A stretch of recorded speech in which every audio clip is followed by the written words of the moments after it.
Look at that. This wreck is huge. Okay, I'm going in the hull. Bear warned me not to get trapped. It's really dark and creepy. I'm Grylls, and I've had the privilege to scuba and freedive in some of the world's most extraordinary places. And one thing that never fails to deliver in terms of excitement and conservation insight are shipwrecks.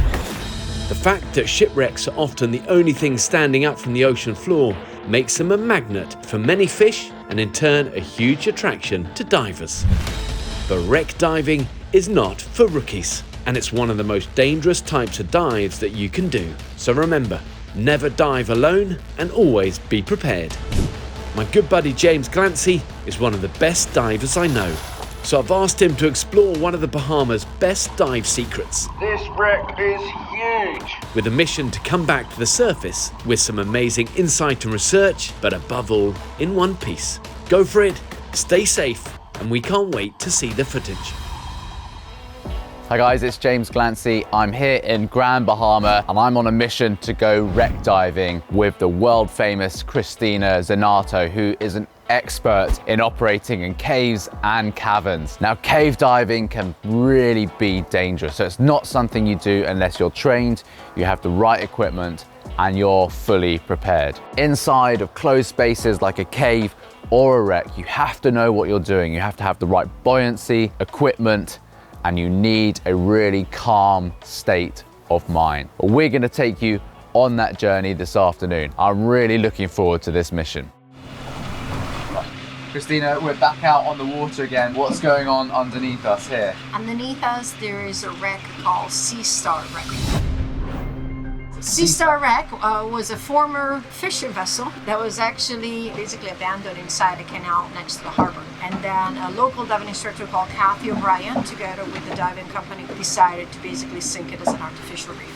We call them artificial reefs, so they're completely environmentally clean before they're sunk, and then slowly corals and fish find shelter and life onto the wrecks, and makes them extremely colorful and beautiful to dive.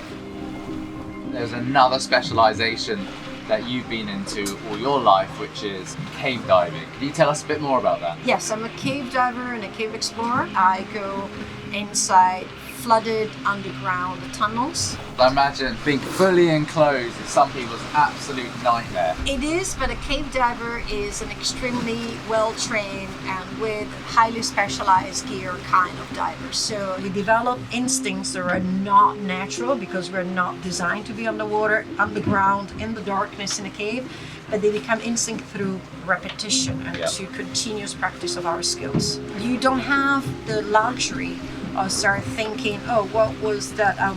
That is supposed to already It's too late. there. It's too late. Okay. Well, I think it's time to dive. You can feel the wind picking up. We've got a bit of a front coming in. We'll be tossed about. There's kit going everywhere. So I think it's just time to get down there. Yes. All right, let's go for it. Good to go, Christina? All right.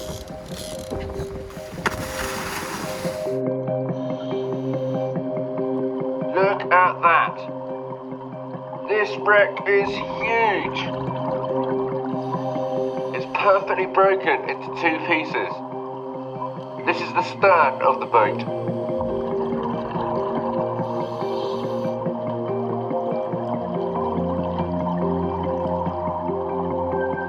Wow, look at that perfectly preserved crane. Sat right on the deck. Stunning coral growing out of it. Inside this crane there's loads of fish. And a lionfish. That's an invasive species. There's more lionfish above me. Gotta be careful. Lionfish are highly venomous. Those spikes on top, they will leave you in extreme pain.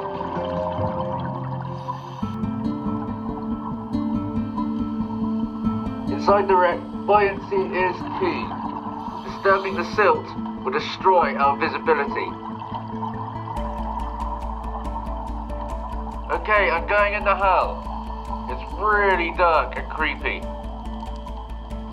On a wreck dive, you want to avoid touching the metal edges. The rust makes them really sharp. and they can easily cut through your equipment. Bear warned me not to get trapped. We're at 38 meters, that's 125 feet. That's really deep. There's fish everywhere. Wow, barracuda, a ferocious predator. Amazing fang-like teeth. It can attack at 27 miles an hour. You can just see him patrolling the wreck, looking for prey like snapper, jacks, and grouper. We've just come across 2 more lionfish. They are a real problem out here. The ship looks absolutely huge.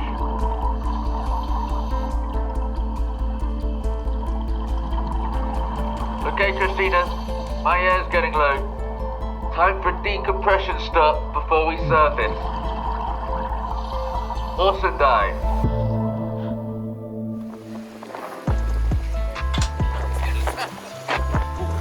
Beautiful wreck? Yeah. That's good, man.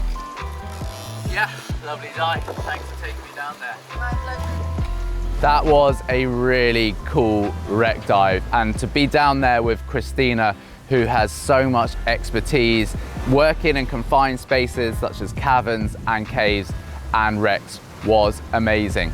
Over time, the wreck becomes its own reef and underwater habitat, and there's all sorts of life thriving under there. And that cool little crane on the middle of the wreck became like an underwater aquarium with all these brightly coloured fish swimming in and out of the coral that's formed perfectly on it. Wreck diving is definitely one of my favourite, even though there's always pitfalls and dangers of going into a wreck. I absolutely loved it today. And that, I think, is mission accomplished. What an incredible dive. And I can't wait to see James back in the water again soon, and Christina working her magic that earned her the name the Shark Whisperer. What an amazing conservation team they make to educate and inspire us all.